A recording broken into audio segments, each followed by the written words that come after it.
Welcome back to Fodder on Football. We have got Yeambele on here from Red Lions House Spaces, from Latte Firm, from, I don't know, wherever else. Yeah, you're everywhere these days. How are you, mate? I'm very good, mate. How are you doing? I wish I was everywhere. That would mean I'd actually get some money for this thing, but I'm not. Wouldn't that be nice? Oh, that'd be lovely. Nice, but no. Yeah, we're not all FK. I know. Look, if anyone wants to sponsor us, we are low priced. We will take anything, people. Was it £10 you were saying earlier? Just £10. Yeah, I was going to sell my. I said I'd sell my AI likeness for £10. Just be aware of that. So cheap. So much self-worth. I'm excited, mate. This is like genuinely. I've been looking forward to this for weeks since we kind of spoke about it. So This is going to be for everyone watching a monthly review. So just every month, me and Yem getting together, having a chat about the games that have taken place, the kind of recent news, and then giving some rankings. So, player of the month, and just generally like how we feel about the month that's passed. We have got a couple from August though today, because obviously there are a few games before the month. And does that annoy you? I feel like we should just start like 1st of August, window closes, or like the 1st September window closes.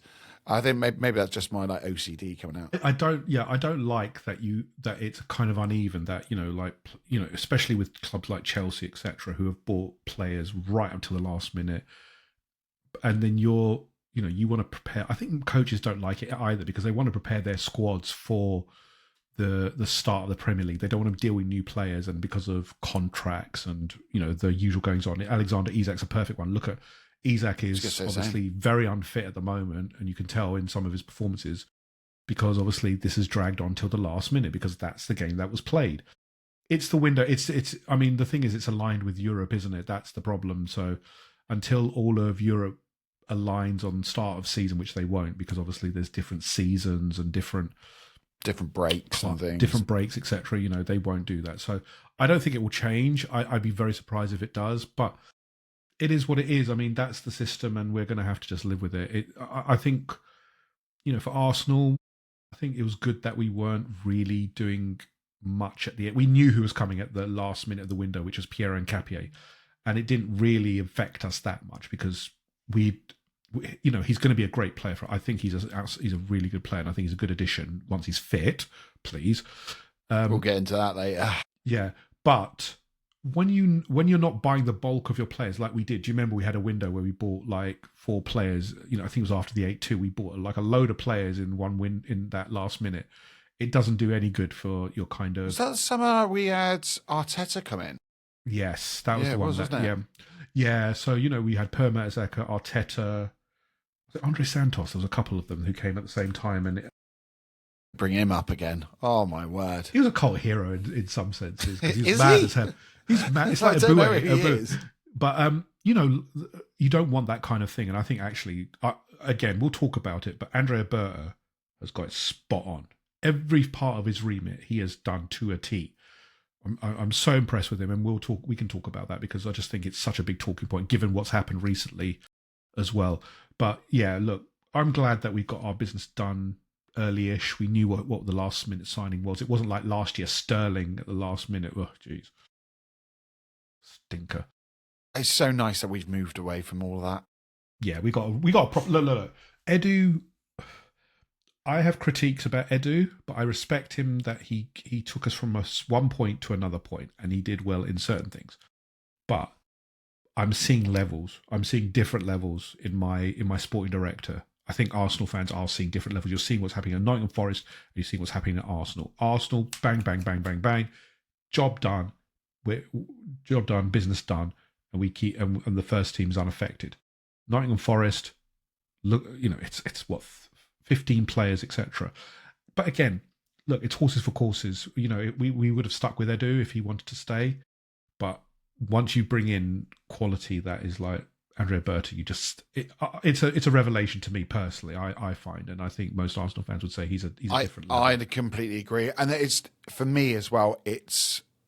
It's not just the choice of what he does in the short term. I think in terms of long termism, past Arteta and into our next managers, it's just there's going to be a succession plan. There's a vital cog in this club that's going to be well thought out, is going to work. And yeah, it sets us up for any type of manager now. We've got such variation in our squad. Well, even then, it's lovely. Even then, the stories this week is that he's started to scout, a couple of wingers from different clubs, from different regions. When Edu really stripped back we went to the data analysis approach, which is still fine. You want data analytics approach. It's absolutely part of the game. But you still need people on the ground. That's how the Andrea Berta does it. He's very much, I've got a context book. I'll still use the data and analytics, but I've also got the way I do things. He's also looking at Scandinavia. He's looking at all these. That's just, to me, it's just obvious. You've got all these regions around the world. We're in a almost an arms race with the other clubs, aren't we, really, to acquire talent. You've got to use every method. Data analytics is one, but you've got to use contacts. You've got to use everything. So I don't like where the window's, back to your original point, I don't like where the window begins and ends, but it is what it is. So we just have to make the use of it, and we've got the right person to do that, I feel. So let's get into it. What were we going to call this? Were we saying, what were our ideas? We had the Red Report. Red Report, North Bank. And North Bank Monthly, wasn't it? I like North Bank Monthly personally, but anyone in the comments, leave a comment, tell us what you think. So a monthly report, what could we call it? Or do you just like our ideas? So let's get into it. We have got, first one up, Premier League in general. I haven't talked to you since the Newcastle game. I put out a very emotional, I call it emotional. I was exhausted, Yem. I came off watching that game and I just felt physically drained. I was buzzing, but I've lost all memory of what I said about that game. I've got no idea. I could have said coherent things. I could have said completely incoherent things. Nevertheless, I rambled on for about 15 minutes. No idea what I said. Just talk me through, were you happy with the lineup? Were you happy with the way we started the game? And, how did you kind of emotionally go through that ordeal? No, I was happy with the line. I was especially happy that, he started Eze. Trossard, not as much. I'm still out on Trossard in terms of as a starter. I don't see the value. And again, it didn't show in this game, particularly for me. I know he cracked one against the post, but I wasn't blown away by his contribution. Although I know he had little bits and pieces. But Eze certainly, for me, just justified his start, why he started. He was really, for the first half an hour, he should have had 2 goals, honestly. That one day, Nick Pope, and we can talk about Nick Pope. Nick Pope had a worldie, as most goalkeepers seem to have against us. But I thought Eze just brought something different. He provided a little bit of a spark, creativity, just what we were missing. And I know Odegaard has been missing as well, and we've had this kind of very functional midfield of Marino, Rice, and Zubimendi. But it desperately needed the creativity. And I kept advocating on both the Latte Firma and Red Lions half spaces, do not engage Newcastle in the physical battle. There is absolutely no need to do it. Completely agree with that. We're a better team technically, and it showed in the game, and the stats bore it out. We were the better team technically. We used our technical ability to suffocate Newcastle. I don't think, and tell me if you feel the same, Alex, that we played really well. This felt like a very reminiscent performance to Liverpool in that we actually played well, controlled the game, but the rewards for most of it were not what we weren't given what we deserved. Yeah. And Liverpool, we didn't get the result we deserved, which could have been a draw, could have been more if we'd been a bit more braver. But certainly here, for 86 minutes, once they scored, you felt this is not going to be our day, is it? We're not getting anything because it's just worldie after worldie after worldie save.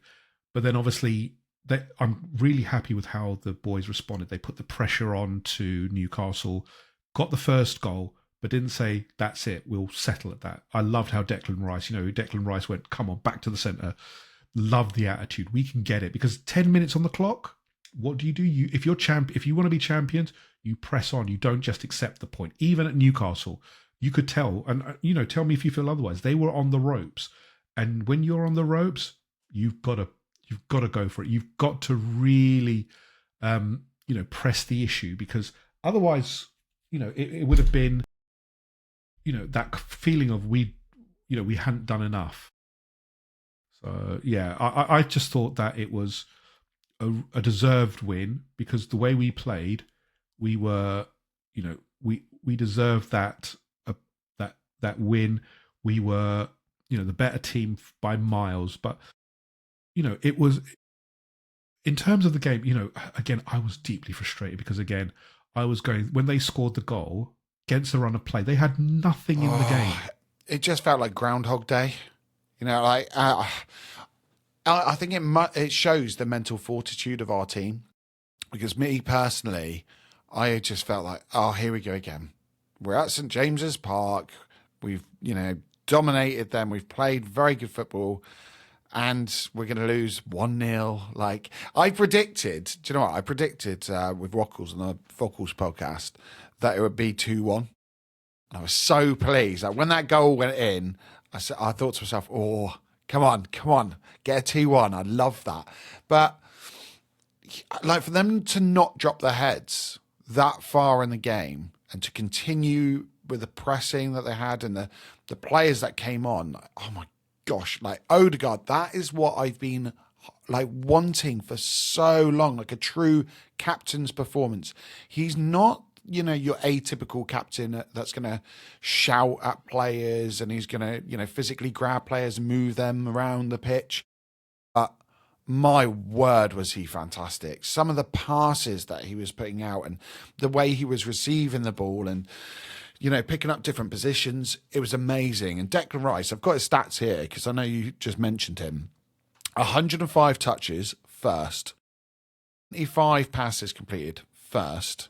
17 line-breaking passes, first.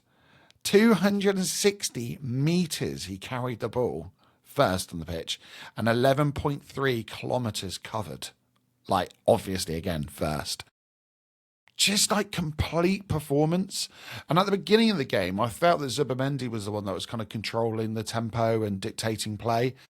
And then after that, it seemed like the Gyökeres penalty, some of the players seemed to like the play stifled almost. It was that it kind of went for a lull and then they got their goal. And I can kind of understand there was like a change in the feeling of the game, I guess. And Declan Rice just stood up.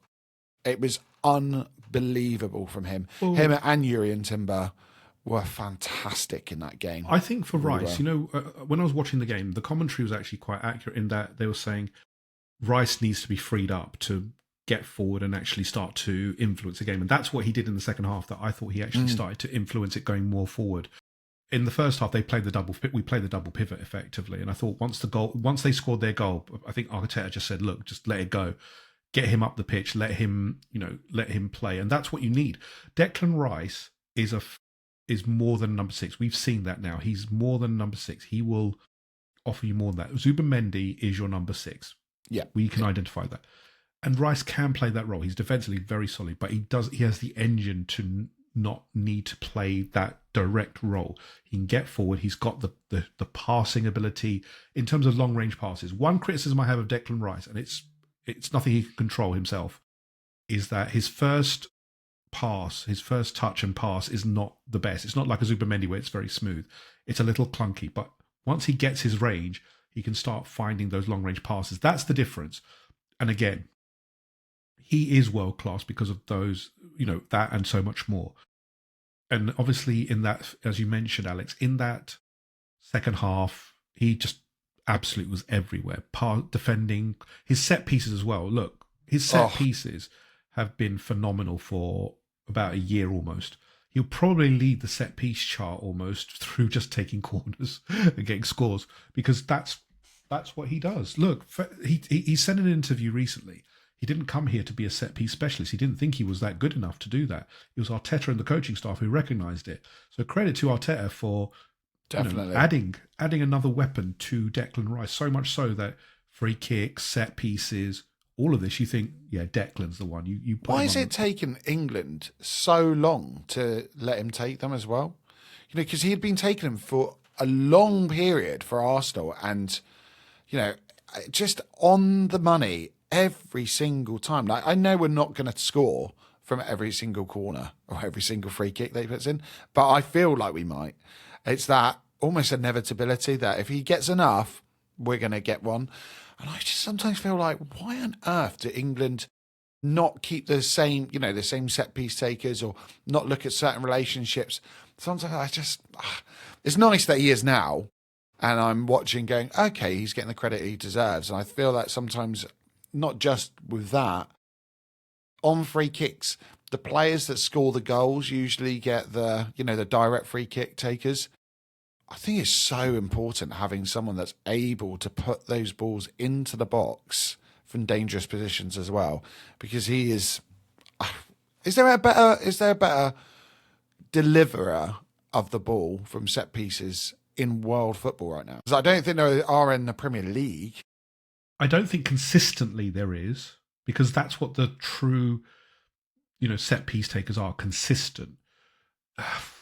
No, I don't think so. I think Bukayo Saka is probably not far behind him if he can get back to consistency. He's injured though all the time. Exactly, but if you look at consistency, the reason we're so high on set pieces on the set piece chart is delivery. Without it, look, you can talk about all the tactics, and we can do that, but the delivery has to be spot on. That ball that he usually plays into, from Declan Rice curling into the far post is perfect, because it misses the goalkeeper. It causes so many problems because obviously we go to the far post typically. Bukayo Saka does the same. I think consistently Declan Rice is better. I think there may be someone who's more better at free kicks, but I haven't seen consistency, and that's the difference.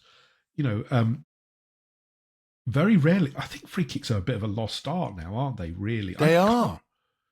We're very system based and very much I don't see many free kick takers. Like in the old days. Do you remember there was the Beckhams, the Ronaldinhos, the Pirlos, your Jorginhos?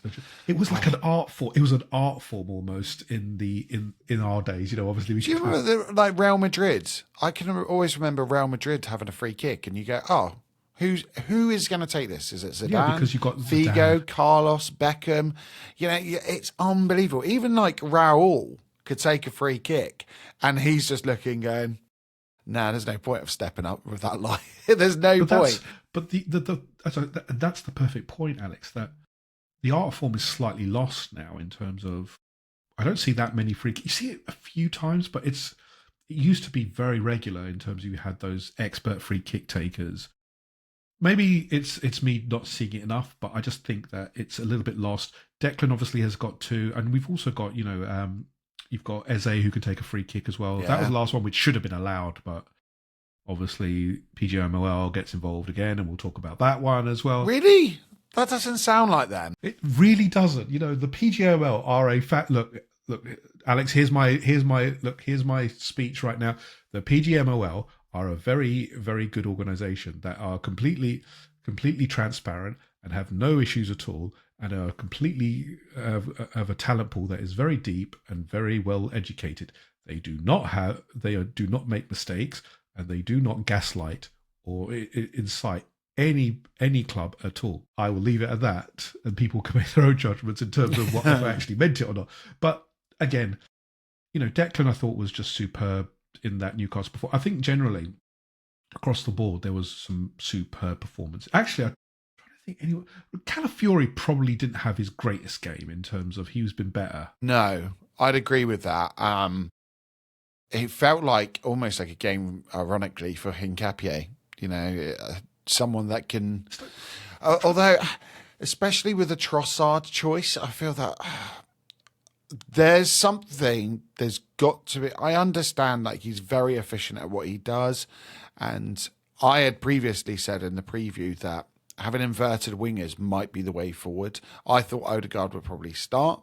If not, I thought it'd be Marino in the middle, and on that basis, I thought Eze and Saka each side inverting, getting them kind of in and around the box in that zone 14 to have shots off would be amazing. But then you still need width. So I thought Calafiori would be the one, and if not him, if Hincapié was fit, I thought that would be the perfect opportunity.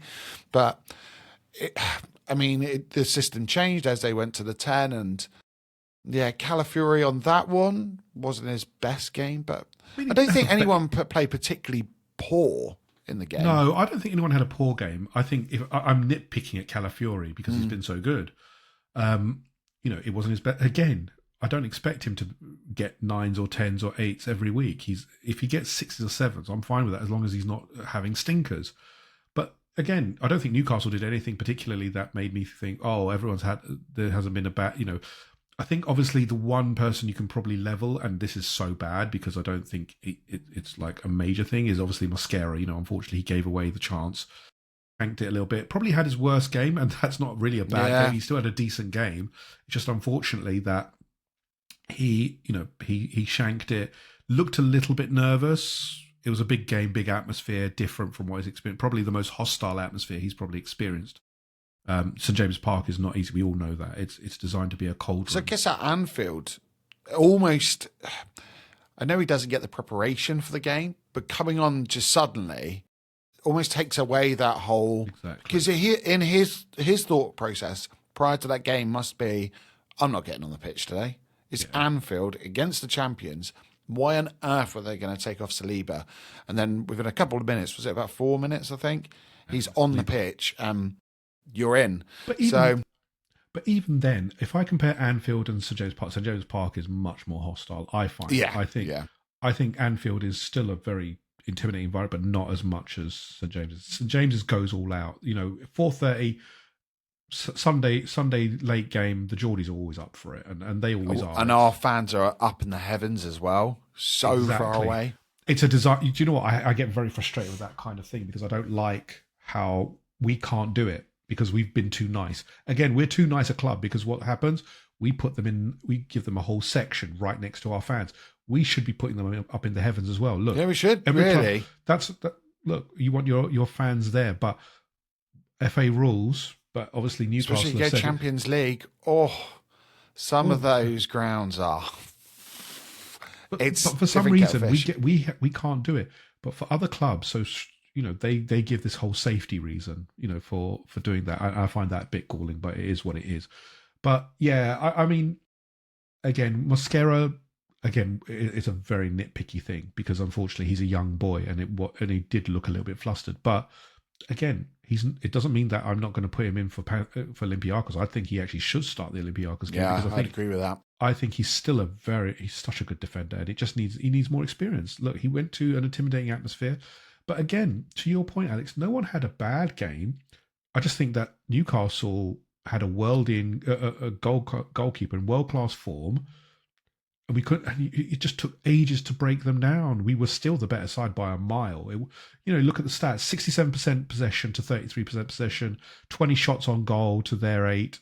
The story tells itself. We were the dominant team, and it bore out within the the stats and what we did, and eventually the result. So yeah, it took a while, which is not ideal, but we got the win that we needed, and it was needed because look, I'm not saying it was for the title because I don't think it was. I think in terms of the title race, it's still too early, but in terms of we had being in the room, as we call it, in that title race contention, being at the top of the league, you have to be there. We know the standards of the league now. It's not anymore that you can drop 4 or 5 games. You have to, if you're going to win, and I think it's going to be less this year because of the competition, but it's been 90 plus every year. I think it'll probably be 85 this year, given the strength of the league. Yeah, I think it will be as well. But that doesn't mean that you have to drop points, and we'll talk about this later, but the upcoming games against West Ham, etc., we're now in this run where we should be, where we lost last season. I want to see us absolutely dominate the next couple of games. And I said this on the podcast this morning, the Red Lines Half Spaces. Check it out, people. Sorry. Cheap plug. Sorry. Self-plugging, I love it. So cheap plug, sorry. But yeah, we need to take advantage of this run that's coming because we've, and we can cover it, but,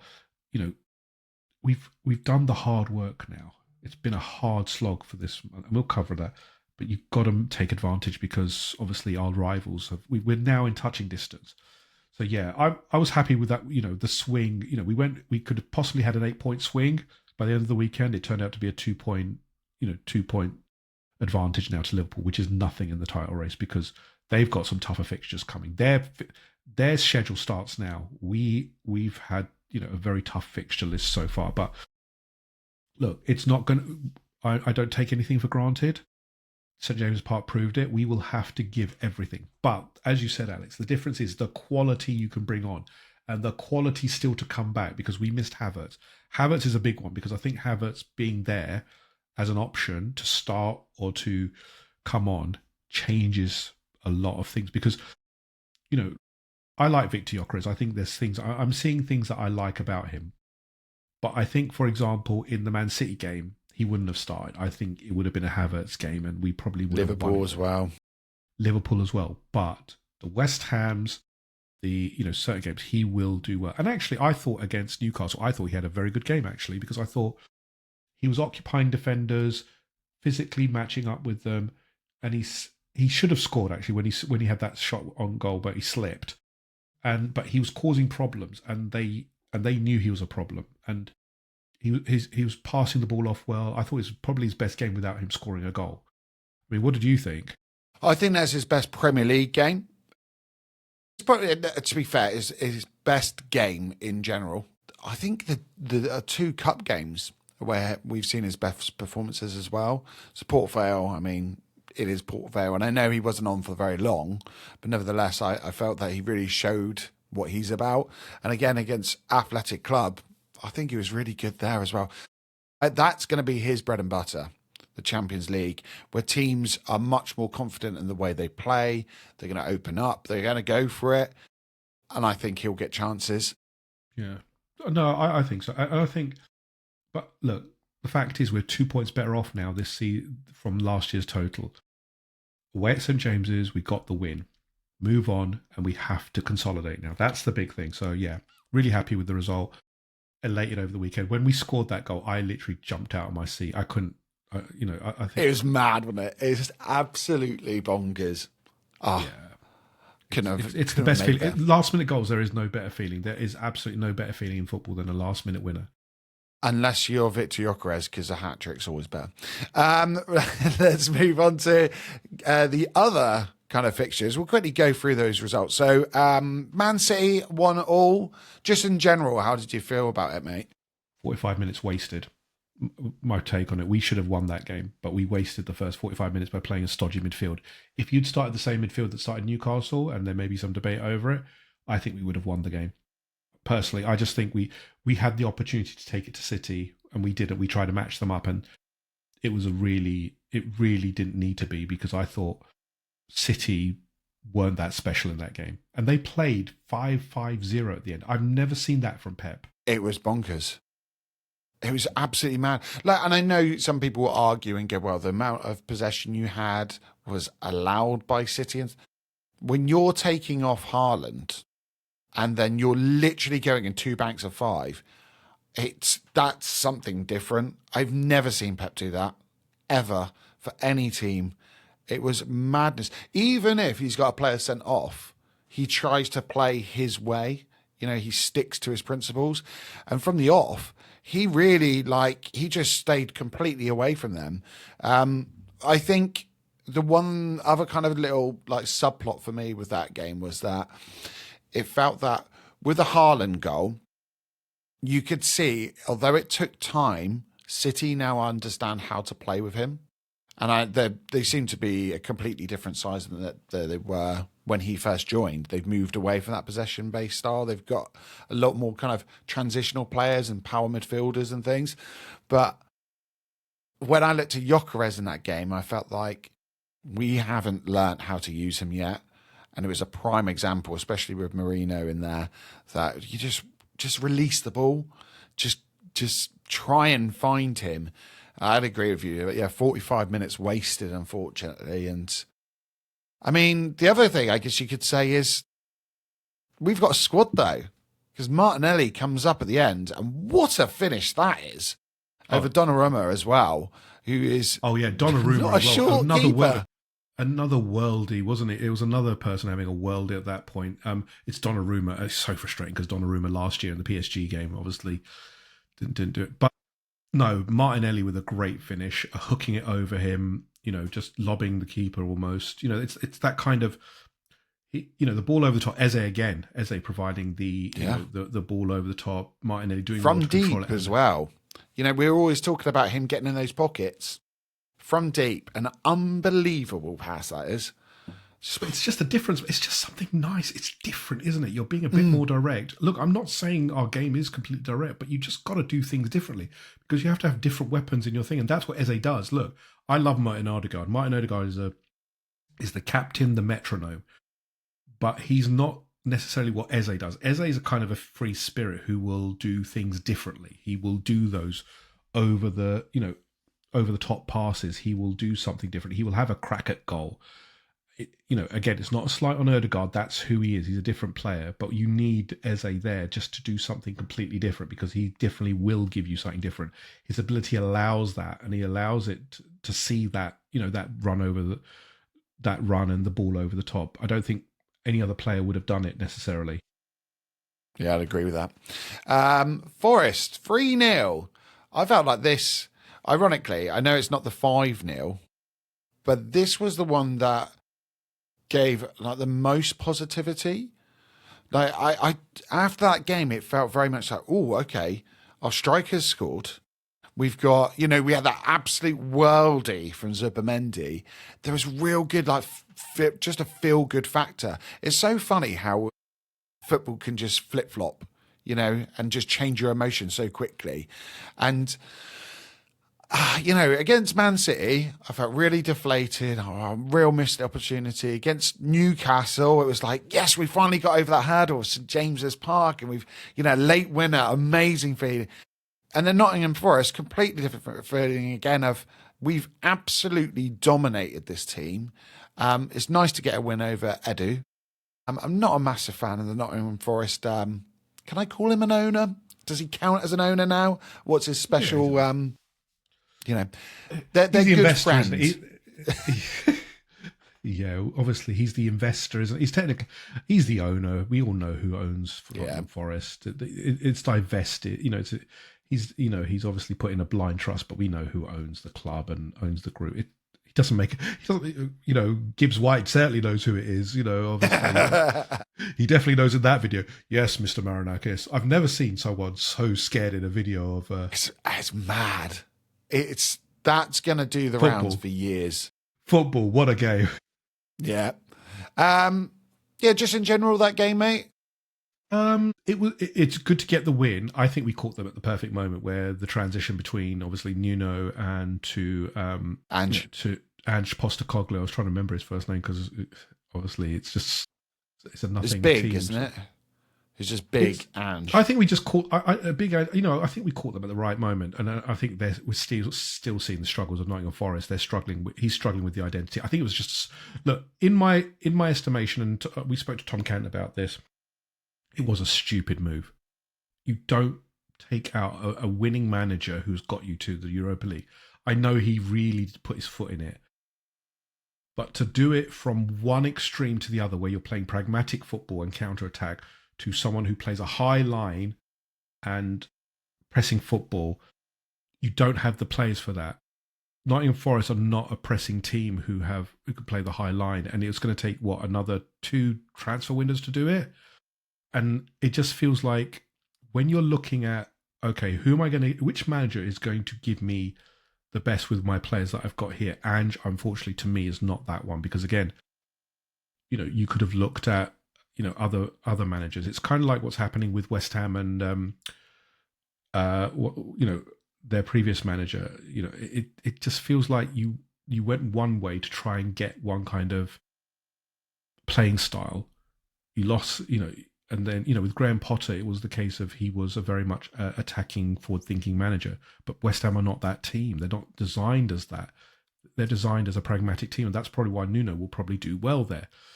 And, yeah, we caught them at the right moment. It was a good victory. It's a victory we should have had anyway, regardless, even if Nuno was there, because I think we're still the better team. But, again, these are the games we should be winning. We shouldn't be giving teams a sniff, really, in these games. Yep, yeah, completely agree. And then we got the 5-0. So back in August, it is. Shows the amount of football we have played, including the Cups as well. 5-0 against Leeds. I did an instant reaction on the Cannon podcast for this game. And I was at the pub at the time.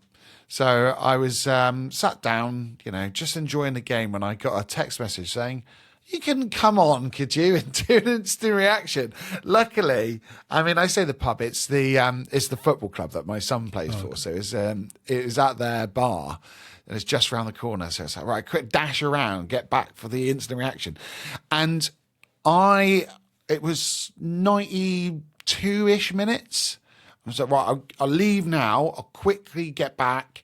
I can set up the computer. So I am, ready, because they go live almost within a minute or two of the final whistle. So I thought, I've got to switch the computer on. I've got to get myself ready for this. And then suddenly my phone goes, "We've got a penalty." I was like, oh my word, like, what is happening? So I had to quickly, on my phone, quickly get the game back up to watch it. It was just a bonkers game. The Gyökeres first goal as well, for me, it was a huge statement of, for him, this is what I can do. It was, if anyone's, and I'm sure everyone has, watched highlights of Gyökeres over the last 2 years, that was almost textbook for him. It was he gets into that channel. I think it's Calafiori that plays the ball, isn't it? And he runs down a channel, he cuts inside, and it doesn't look very, it's not aesthetically pleasing, but man, it was effective. And then just takes an extra little touch and then into the near post. It was brilliant. That game, I absolutely loved, just for the pure madness of what was happening there. And can I say as well, Jurrien Timber getting 2 goals in here, and then he's also got an assist as well this season, hasn't he? In the Premier League. Yeah. So bearing that in mind, the next time you look at Florian Wirtz's statistics for goals and assists. Oh, we're on Florian Wirtz hate watch, aren't we, at the moment? Is it 007 at the moment? It's still 007. No, 008 today now, after today's game. So, no, I think the Leeds game was, again, a game that we should have no issues with. And I want to destroy teams. I am of the ilk now that with this squad, with this capability, we should not be having what we had last year, where we had these games where, these hiccup games like the West Hams, the Fulhams. These are, the games that you should be winning, and we should have won this handsomely, and we did. It was good to get for Gyökeres to get his first goal, got the hump off his back, because it had been building. After the United game, it's always going to be questions, isn't it, as to what he hasn't scored yet, he hasn't done enough yet. And the way he scored was really excellent. Then he got the penalty, and obviously he's our main penalty taker, and there's a reason for that, because he absolutely smashes it. And that's what you want. Look, I liked the goal because it was A, a driving run, and B, he absolutely led it. He thought, I'm not going to pass this on, I'm just going to have it. And that's what you kind of want from your striker, and that's what he is. Look, he's not pretty. Haaland's not pretty either, but he's a battering ram, and that's what you want. And as you said, Alex, we're trying to figure out how to play with Gyökeres. He's figuring out how to play with us. It will come, because I see things, but obviously what we want him to do is to score goals, and he's done that so far. What we need him to do is to start scoring goals in these other games. So West Ham, as I said, this weekend, I'm looking for Gyökeres to score, because those are the games for me that he should be scoring in. The big 6 clashes, it's always hard to do those kind of things. And the difference between Haaland and Gyökeres is there. Haaland is a world-class striker. He's a definite elite-level striker. Gyökeres still juries out on at the top level if he's there or not, but you have to give him time. But at least he's got the hump off his back with the goal. Obviously you've got, we scored 5, which is always good for us. And that's the main thing. You get the win. You've got a handsome victory. Obviously you've got the goal difference as well. But the main thing is the win, because that's all that matters now. Yeah, 100%, mate. I completely agree. And then our final one of the Premier League, lovely one against Man United at Old Trafford. Is that our poorest performance? I wouldn't call it a poor performance. I think we set up in a way that it was always going to be awkward. And United, first home game of the season, they were going to be up for it. They were, 2 new players, and they played well. Let's give credit to them. We were just better. Yeah.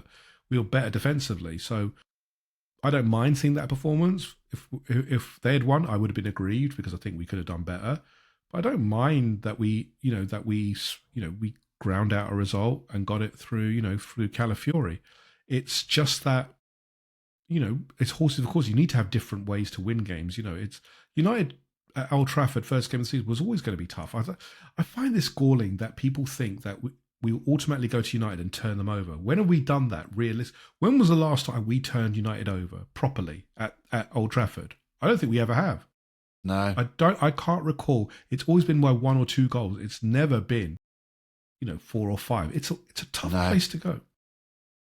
It's an awkward place to go, and United are always up for Arsenal.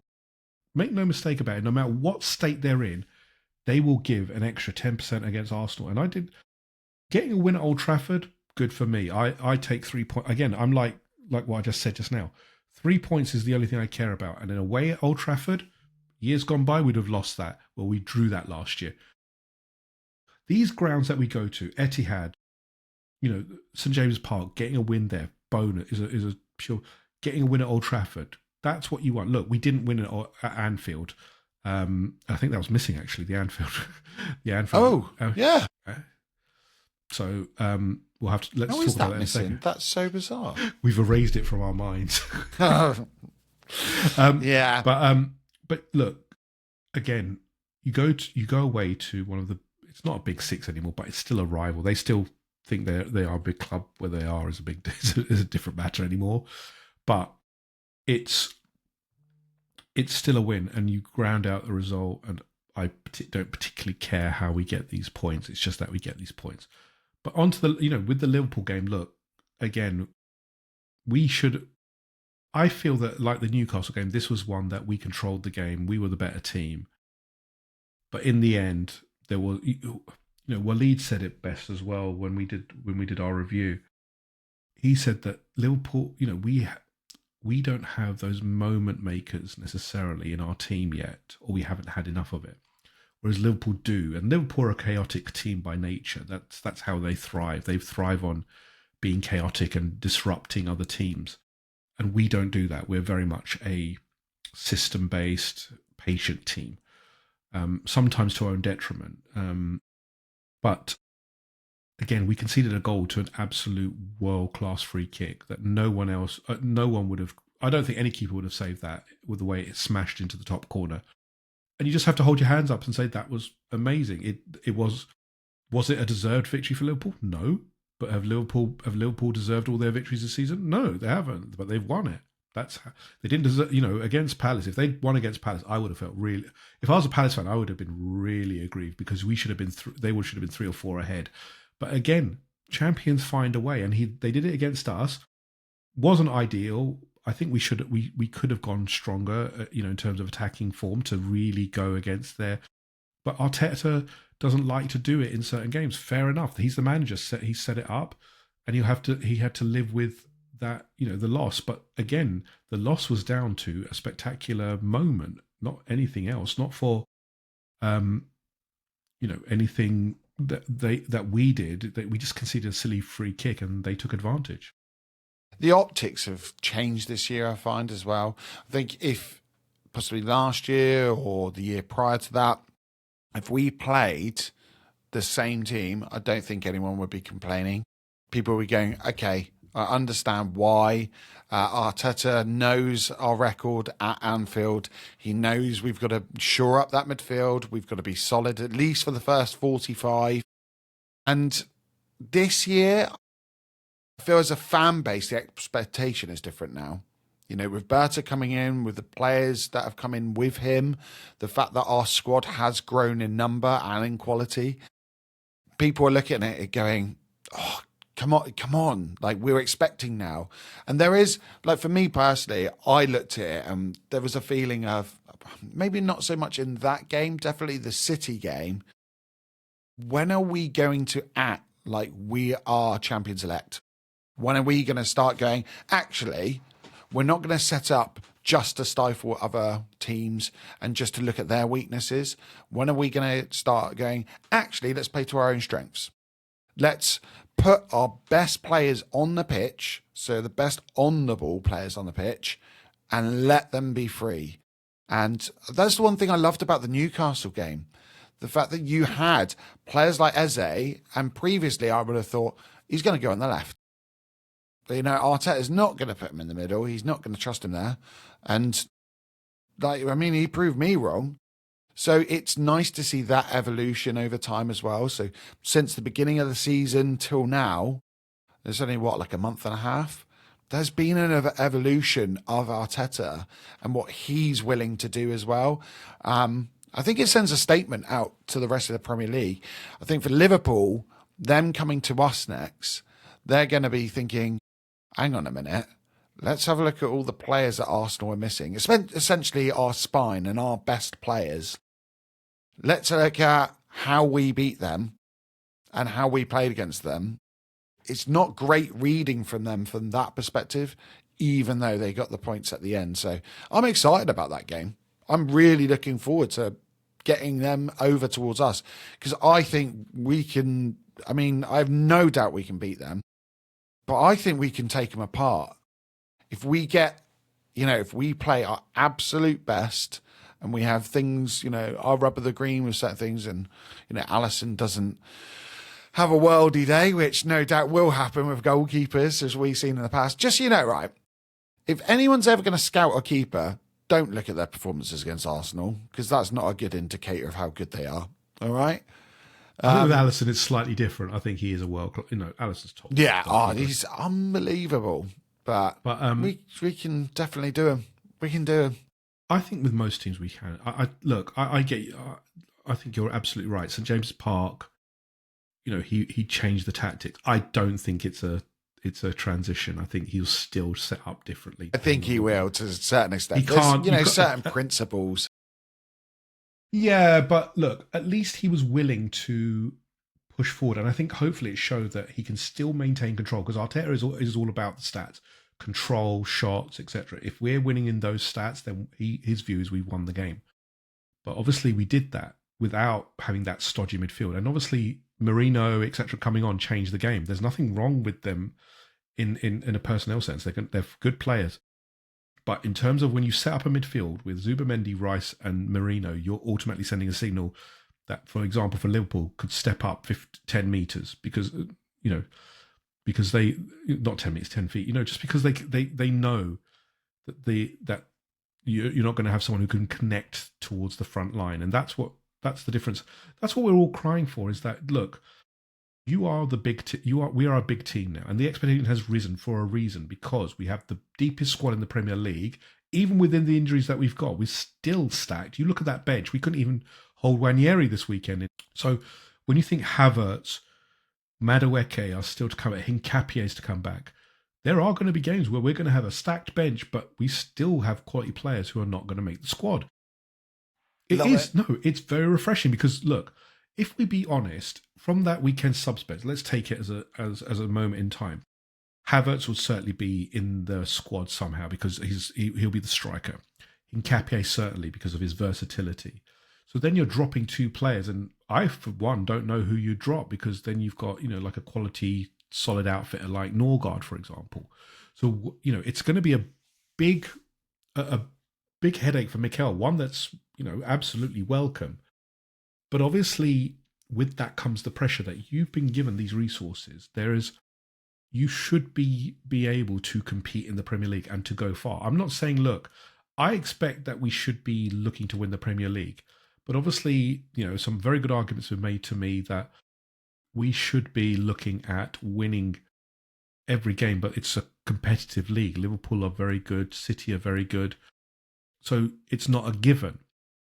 But Arteta has got all the tools that he possibly could want. If he drew up, I want two in every position, how his squad would want to be, he'd want two in every position. He has got that wish now in terms of quality. It's not the case now where number two is an also-ran or someone of a lesser degree. These are top quality players in every position pretty much. So absolutely. I go into the West Ham game as an example thinking we have to... 3 points is the only option. It doesn't matter about anything. If you're a big club, you go into games and you act like the big club. When it's the big six, yeah, look, it depends on the circumstances. I think City, especially, there was an example of Pep knew that they'd had a game 2 days beforehand and he felt that the tiredness was there. There's absolutely going to be some scenarios where we do that because injuries, tiredness, all that. But in the main, it should be like St James's Park where we should be saying, yeah, we've got a chance here. You want to try and take us on with our attack and our defence? Have it. Because that back seven, is so strong that why should we fear anyone breaching it? No one has. Look, the Voltemada one was unfortunately a case of Gabriel should have been stronger on the jump. He got blindsided and he thought, look, I'm going to go down. I mean, how tall is Voltemada? He's like even if he was 6'8" or something silly like that. If you looked at the footage beforehand, what happened was Voltemada started in the middle, and when they played it short, he deliberately made an out to in run to come out of the perimeter and come in. And Gabriel was said, look, someone cover for me because I can't see him and I'm going to be blindsided. And he was, because the cover, which I think was Timber, didn't cover Voltemada enough. And what happened was Voltemada got the run on Gabriel. Gabriel thought, I'm screwed here. I'm going to have to try and go down and see if I can get anything for this. You could tell, look, because Gabriel generally in the challenge is pretty robust. And people are laughing at him, but if you think about it in terms of football, what would you do? You're like, damn it, he's got the run on me. I'm going to have to try something here because I know he's going to beat me in the air. Players know when they're beaten, when players have got the run on them. I mean, if anyone understands the flight of a ball, it's that man. Like he is excellent at it in both boxes. So, yeah, I understand it. It is what it is. It is what it is. But it is, and the fact is look, we are rightly tipped as title favourites at the moment because we have got the squad to cope with it. And would you call us title favourites? Because I still look at Liverpool and I think they've got over the line. They spent mega bucks. They spent more than anyone else on top of having a title-winning squad. And having a title-winning manager, to be fair to him. So I look and think, well, for me, they're still favourites. But, yeah, do you agree with that? Or are you kind of on the camp of, well, looking at the quality of the squad as a whole, it's Arsenal? Squad-wise, we are the best. There's no doubt of that. Liverpool, I think, have the best attack. There is no doubt of that. Their attack, as I said, they're a chaotic team. Squad-wise, they've got problems. Their depth is pretty thin on the other side, on the midfield and on the defence. Defence especially, without they were looking to buy Gahey, which was a big one, I thought. So thank you, Steve Parish. Thank you so much. Thank you, Oliver Glasner, for that one. I had a wry smile at the end of the window when that didn't go off. But look, again, they did. You have to give Liverpool credit. Last year, they absolutely blew us away. They were 11 points by the end of it. You can't argue with that stat, but there were mitigations, and I think Arteta has mitigated as much as possible. Are we in a better position this year to challenge consistently and stay up there? Yes, no doubt. So we should be in that title favourites bracket. I think it's us and Liverpool. City are not far behind. I can't see anyone else staying the course with what they've got. I think if you look at Sunderland have started very well, but the tendency is that it will fall away. I think Spurs, Thomas Frank is a very defensive manager and he's very solid at setting up his defences. I think there's concerns about they're an error-prone side. They're a good side, but they're still Spursy. Start looking at their squad and going, there are some, to be fair, they've got some players. Well, now. Wolves was a stinker, wasn't it? You look at this weekend, they played Wolves at home. It was a stinker, wasn't it? Yeah. So you can't, again, you look at that and you think, if we do that, then we're going to be in serious trouble in terms of playing like that. We have to look at ourselves and say, we've got the quality, you've got the depth to make adjustments and win every game that you possibly can. So, look, I personally will say Liverpool are still the favourites given their money and given that they've got probably the best striker in the league, along with Haaland, but the best overall striker in Alexander Isak, who's no doubt a quality addition. But one Konate injury, one Van Dijk injury, they are in serious problem because obviously Giovanni Leon has gone down now with a year-ending injury. Joe Gomez his fitness is pretty much gone. it's Konate who's. I'm not going to hope a player gets injured, but no, you don't. If it but happens, I'm just saying they look fallible. If you look at it through all the games, they have looked fallible in each one of them. The Merseyside derby, Everton should have got a point. I think they deserved a point. I think Liverpool blew them away in the first thing. Liverpool will always have the capacity to overload teams, and this is what Slot tried to do against Palace, and what he's done a lot of the times is to overload the attack to really pincer people in and to make mistakes, and it looked like it was going to do it for a while until obviously Eddie came up and scored. So they will still be the ones to beat. There is no doubt about that. They have got quality players. The interesting one is going to be Wirtz still looks like he needs to fit in. Salah goes off in January when we play them to the AFCON. So you can bet their bottom dollar they're going to try and keep. I think it's right at the end of AFCON, isn't it? So it will depend, I guess, on. No, it's at the start of AFCON. Oh, is it? We play on January 18th. I thought it was at the end. It's in the middle of the AFCON. So I think we play them on the 18th of January, isn't it? You can bet the bottom dollar that Liverpool will try and just try and fudge their way out of that one with some kind of I'm just trying to. No, 7th of January. It's right at the start of the AFCON. Oh, okay. Oh, that's tasty. Oh, okay. All right. That's that right. Nice. That right wing looks a little suspect when they don't have Salah there. And even I wonder if they'll play Frimpong out there. I wonder if they'll just go forward and. Connor Bradley is a good player. He's not good enough. Be interested to see what they do. I think. Yeah, I just think that we should be in the title race. Back to your point, Alex. Sorry. We've got to be. Yeah. I'd be super disappointed.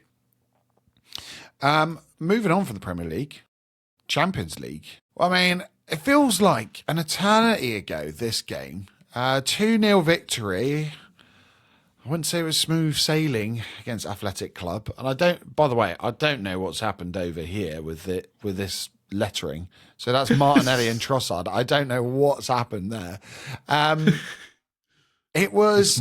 It's Mart Sard all I see. That's all I see, Mart Sard. Yeah, that well-known player that we have. This felt to me like the game that really secured I don't know, how I felt about keeping both Martinelli and Trossard and about just the squad in general. It was nice that both players stepped up. It'd be far too easy. I've said this about Martinelli already, but it'd be far too easy for him to look over his shoulder and go, well, Eze's coming in. I think the writing's on the wall for me. I've probably got 1 year left, and then they're going to ship me out and try to bring someone else in. I might as well just take my money now and just chill. It is what it is. But both of them stepped up, to be fair. They were fantastic in their cameos. And to be fair to Martinelli as well, some of those goals, he's like actually getting in central areas and making those runs. And I've been crying out for it for so long. And it's almost like he's just needed the impetus from, other players coming into the club and having some time to sit on the bench and look and go, yeah, if you're not doing it, you're out in the cold. And fair play to him. Fair play to Trossard as well. Were you at this game? Were you over there? Oh, no. I very rarely can get away anymore. I'm just checking him. I know you know people in high places. No, I wish I was. Again, I like the idea of going to these kind of new stadiums, and the Bilbao stadium looked fantastic. No, you're absolutely right. Our squad depth absolutely showed here because you can change. This is the thing. You can change the game by rotating out Saka, Madueke, bring on Trossard. All these we've got the capability now to affect the game, which we couldn't do for years. Last year we had to bring on Sterling. And I know. He doesn't change our game. He just stifled it. This year is true game change because you're taking the two wingers who started last year almost, and there are rotation players. And look, to your point, Martinelli, I love Gabby Martinelli. He's not a winger. He is an inside forward. He should be playing in the half space between the striker and the midfield and those kind of red lines. Exactly. Yeah, the red lines in the half spaces. Cheap plug. But those spaces are where he does his best work. Let him run at defence and get in and take a shot. That's his skill. He's not a dribbler. He cannot dribble, and we've seen it because he tends to get stifled and then pass back. He's not a touchline winger. What he is excellent at is he's got an excellent shot, probably the best shot at the club with Trossard, and he does well when he's allowed space in behind, which is like Victor Gyökeres. We need to find a better way to platform these players to play to their strengths. Gabby Martinelli's a fine player. You don't have the season he did where he scored 16 goals if you're not a good player. So again, I'm of the opinion that you platform him correctly, he will get you goals. Do we do that every game? No, because we have to be adaptable. So there's going to be games where it doesn't. Trossard, I'm a little bit more on because I think Trossard I find is he's a good sub, but he's not a starter for me. Every time he starts, 100%. I don't rate him. I find that he lacks anything in the game that is meaningful. When he comes on as a sub, he finds spaces and then he gets the goals. But yeah, this game was the perfect example of that. Where Bilbao were tired, their main players had clearly lacked. We had been defensively solid, and then we just changed the game on them really quickly, and they couldn't hold it. They couldn't hold on to that. Most teams won't be able to do that. No. And that's what you want. And it's kind of like tomorrow, even with the the Olympiacos game. You're kind of thinking, look, Olympiacos have got some great players in terms of first 11, Mediterranean, etc. But if you can soak up all of that, and if we're not winning, which I think we should do, but you can bring on game changers. And we still haven't got the full set of game changers. You still have not got your Havertz who can change your game.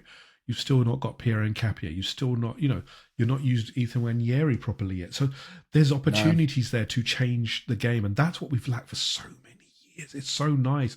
And when Havertz comes back, to change a striker, quality for quality, that's going to blow my mind, honestly. Or even have two strikers.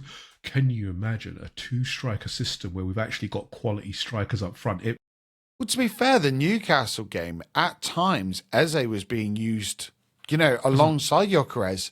It was unbelievable. Gyökeres, it was like the old days where you had a 4-4, Eze's coming in. And do you remember the old days of the 4-4-2? You remember your 4-4-2 where your Burkett would drop slightly deeper? I was looking at that, I was like, that's the formation. Where have you been for so long? We have not seen this.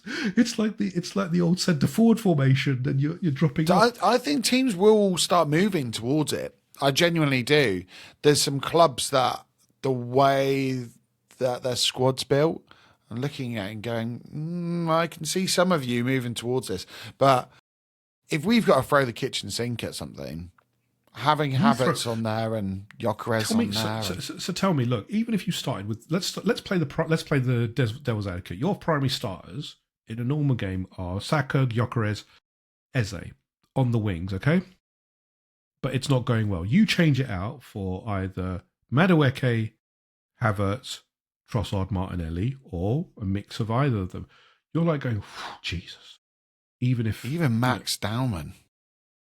I mean, when you Max Dowman, the pressure on that lad. I mean, I'm not saying throw him into a Champions League final, but if there were 5 minutes left, I'm looking at games going, actually, he's a game changer now. Now look at pre-season, the win against Newcastle. I think it was it Milan? Who did we play? And he got Milan, Newcastle. He did Milan, wasn't it? He's even in Port Vale, which we'll come on to shortly. He's been a player that he seems to understand where Gyökeres is running. He understands that opening. He's such a clever player, let alone the talent levels of the lad. But it's amazing that you're even looking, going, even our 15-year-old, which is a crazy thing to say, he's top quality. He's so good. Are we gonna win the Champions League though? Are we in the top? Oh, okay. I'll make it big. Are we in the top 5 favourites of the Champions League? Yes. Because if you look at it, Real Madrid always going to be there. PSG undoubtedly will be there because they're the best team there. Liverpool certainly will be there. Do I put Bayern Munich in there? No, I think them and Inter are kind of like, I don't know. Inter have certainly fallen. Inter have fallen off defensively, but yeah, I don't feel they're as strong as they had been for the past 2 years. I don't think Bayern have been tested yet in terms of going up against the big boys. They're going to come. They're coming to the Emirates in one of our games, so again, you're testing them there. But again, I look at it. They've made some very good additions in terms of Diaz and who's the other one they got? They bought Diaz and someone else, but they bought someone else. Jackson. They bought Nicholas. Yeah, Jackson. of course. But I didn't even think about it because of Kane. It's a thin squad. It's a thin squad. So it's still relying on Kane, Musiala, etc. Elise to do the business. Whereas we've got a deeper squad, so we're capable of coping and changing the game on them. So if we're not winning or if we're drawing, bring on your extra wingers, etc. That's what you have to do. That's the name of the game. So I think in terms of squad, you have to look at us as one of the favourites, because last year, even without that squad, we've still competitive. That defence, again, defences win you titles. Everyone says that. Every commentator, analyst, football fan knows it. Defences win you titles, and that's if you get to a final, if we get to a cup final, regardless of the cup, we are in for a massive shout, because how often with Gabriel and Saliba playing at the back and Raya now behind them, how often are we beaten by 2 goals? We don't give big chances. We rarely give big chances. There are a few games where you go, oh, geez, we are bit. Look, PSG was probably that half an hour against PSG in the first leg was the first time I went, oh, geez, we're being cracked open every second. After that, once we settled, they didn't have a sniff. Even in the second leg, they didn't really have the sniff. We just couldn't get past Donnarumma, if we'd be very honest. And again, that's what great teams do. You have you have good players, but this year he's tried to rectify. Credit to again Berta and Arteta; they have tried to mitigate that. What is now apparent is that Arteta has got the tools. He now has to show that he can deliver with what he's been given, because there's no doubt, no one will say we are not the best squad in the league and the Champions League. Real Madrid, there are teams that have better individual players. Real Madrid, on their day, Kylian Mbappe, Rodrigo, Vinicius Jr. are an unreal front line. Dembele, Vitinha, Kvaratskhelia, Barcola, on their day, amazing. But again, if you look at the overall depth, etc., it's still Arsenal who you go, okay, that's one of the problems. And last year we were one of the favourites as well. This year we should be even greater favourites. I just think that I can't see us winning the Champions League just because I still don't think we've clicked enough in that final. We're winning games by overpowering and breaking down teams eventually through sheer force of will. We're not doing it through great attacking play, I would say, at the moment. Yeah. I think we're not that team that's like a Liverpool that goes bang, bang, bang, bang, bang, and you score a goal, and it's guaranteed every attack. Can you say with every attack that we're going to score a goal? We're very patient in our build-up, and it's a bit annoying at points when we're so slow with our build-up. We can turn up the pace, but we don't usually, because Arteta wants to have everyone in a position and make sure that we're pulling teams rather than unsettling them via being quick on the break. Liverpool can do that. PSG can do that, etc. Maybe it will change. Do you know what? As we get our squad back, as we evolve with Madueke, who I thought actually, shout out to Madueke, who's got the injury at an unfortunate time, because he really did look like he got the bit between his teeth, and now it's given Saka the back straight back in. And I mean, yeah, you look at our Champions League run last season, and for the majority of it, well, come crunch time, we had a half-fit Saka, we had Marino up top. It was not, it's not the lineup you want to be going into each game with. And when we had Butler Oyedeji on the bench, we had Raheem Sterling that you talked about earlier on the bench. It's not the same. And I've been saying for so long, we've needed moments players as well. And the addition of Eze, he is a moments player. He's a player that will, he can take on a man and break his system. He can shoot from outside the box, free kicks, and he's shown in cup finals as well that he will do it. So I love that addition for that reason. I look at Gyökeres and you think, if we are pinned in and we are playing, quite, almost like a low block, which is something out of character for us. But in a Champions League game and a knockout phase, if we have to do that, like a Gyökeres can suddenly come on the pitch and, stretch play, get in on behind. You can suddenly, now Martinelli won't be starting every game, bringing him on late when legs are tired and get him to run centrally. And we've got so many different options and different faces to our game now. It's really encouraging knowing how far we had gone without everything that we have now, and now looking at what we do have and the options. I mean, look, the main thing the first part is to get to that top 8, and ideally as high as possible, because the higher you are, the more chance that you have to be playing at home in the second leg, which I think was a detriment to us. We didn't play in the second leg. We always played in the first leg. The rules have changed this year. But you got to get through the league phase. And last year, we were very solid in the league phase. And obviously, we did lose originally to Atlanta. No, we drew with Atlanta and obviously lost to Inter. This year, I think we can still take that step forward and be even higher, because I think we've got more capability. But tomorrow's game, again, I look at it. You've got Bayern Munich to come, Inter, who I don't think are the same team anymore. I think that's a winnable game. Bayern, I don't know. Again, I just don't know what to make of Bayern this year, because they haven't come up again. They beat Paphos tonight. Paphos or not. Wouldn't it be great just to absolutely just blitz them, take him out? I would love that. There's been too many years where it's been, I've had to turn off my TV, feeling depressed against that lot. Like, look, I think we're better. So that's a win I want. Yeah, I don't think we'll destroy them, but I certainly think we're going to be. They won't be the favourites in that game for sure. I think, look, Harry Kane's a good striker, but when you're playing against in the German leagues, and then obviously I want to see it again. Does he do it against the big boys? We'll find out shortly. But we should be confident in that game. We should be confident in every game pretty much, because again, we've got the quality. I think again we're defensively secure now. It takes a lot to beat us.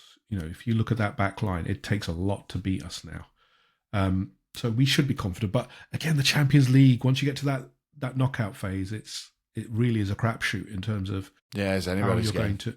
Yeah, and look at PSG. PSG last year were 18th in the league, and yet won the thing. So there's no guarantee. We beat them, didn't we? We beat them 3-0, played but it's fantastically against them. But it's a different team. Again, remember, like the league, this is one from April onwards. That's where you're going to see the true changes in the league in April, and then obviously for us, for the Champions League, it's in the round of 16. That's when you start to see those winners come in. You don't want to play that extra round, but you want to be in a good position to be able to, win games, single, tie games almost, because they are almost those ones. So we'll see. Again, it's a long season. We don't know how the season's going to play out. Last year we didn't, and we paid for it with a heavy price. Yeah. So let's see. Moving on, we'll gloss over it quite quickly. The Carabao Cup, everyone's favourite cup. This is something like I would love to win this one, simply because our our history in this club has not been great. Especially in my lifetime, it's the one that we've always had trouble with. I've got a weird feeling we're going to actually do it this season. Like, I don't know what it is about this. And maybe I'm just completely wrong. But I just have a strange feeling that we could do it, and that could be the catalyst for a season.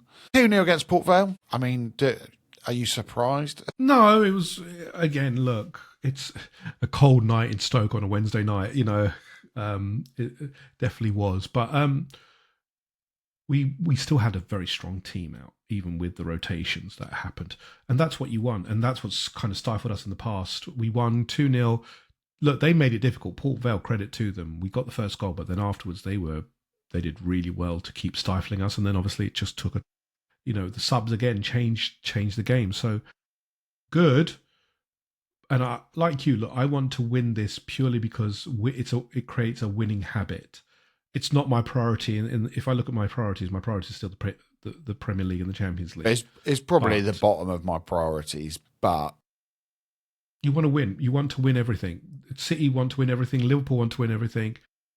If you're champions, you want to, you want to win everything. That's the whole point.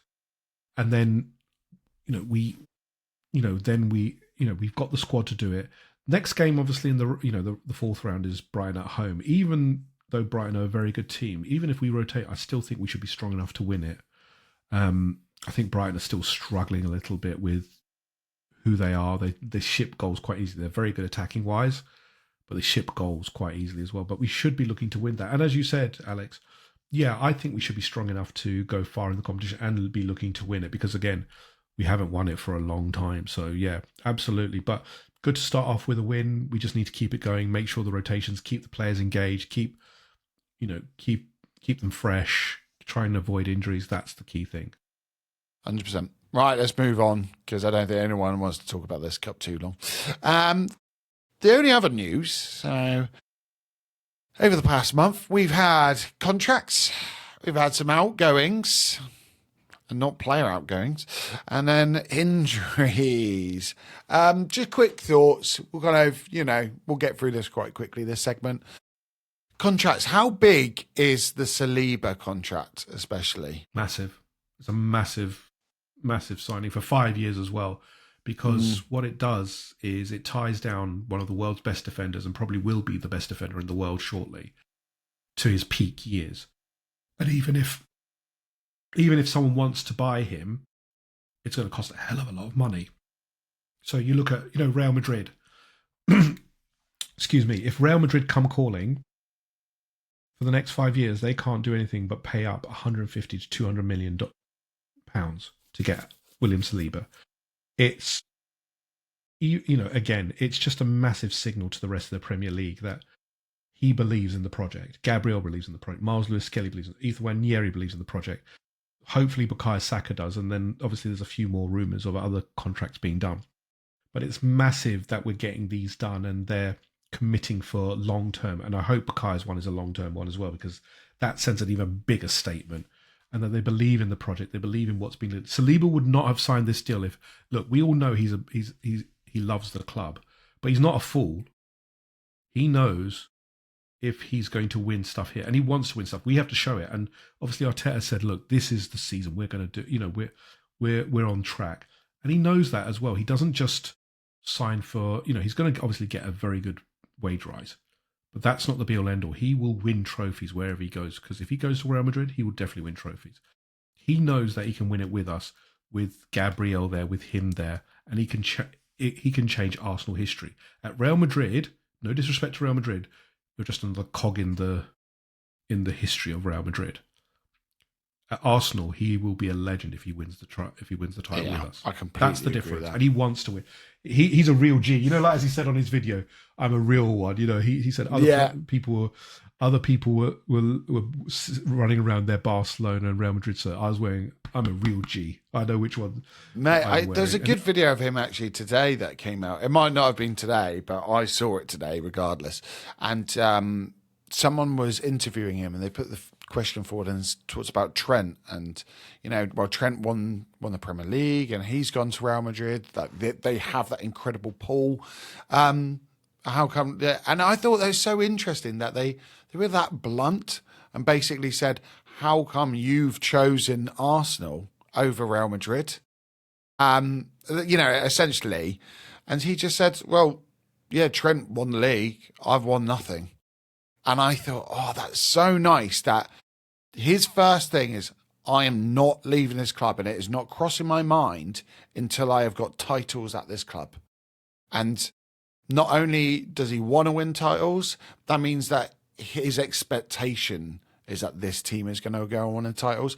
And as much as, from the outside, we can pick holes in the squad or the tactics or, whatever it may be, this group of players believe they can win the major honours. Not your Europa Leagues. The real cups, the real trophies. The golden trophies, those type of trophies. But yeah, I think it's huge. I think it's monumental, that contract, and he deserves it as well. It's not just one of these ones where, we've seen the big contracts at our club, and a lot of the time they have been where players have forced our hand. The situation of the club has been poor, and where we've been, I look at the Alexis and Ozil deals, where we've gone, can we keep both of them, or do we have to get rid of one? Like, how can we financially do this? Now we're in a position where financially we are doing very, very well. It's in terms of our retail and our marketing, it's better than it's ever been. Positionally, it's not quite where I want. One little place higher would be nice, but we are in a very strong position, and players just want to stay, and not just for the money. They want to stay to win. It's massive. It's massive. No, it's massive. I mean, look at the contracts that have been signed and still to sign. So we're looking at very few. Am I going, oh, that could be a problem? Saliba was probably the most likely one that you felt, because obviously the links to him. If anything was going to happen, it would have happened with Saliba, because they need a right wing, they need a defender, and they're obviously now looking at Konate. Please let it be Konate, because that will distract. But again, it's just nice that we're in this position where Berta is getting these deals done. Hopefully, we hear good news on Saka. That's obviously going to be a big one, because again, that ties down another player to his best years. We're trying to get players into their best years up there to ensure this core has the time to do it. Again, there is no given in football. As you said, they're confident of winning the title, but there's absolutely no given of it. So we need to just be in the best position possible. And the best position possible is to ensure you have all your key players. And once things have happened, as you said, Alex, if we win the title, Real Madrid offered 150 million, you will say, thank you, William. You have our blessing.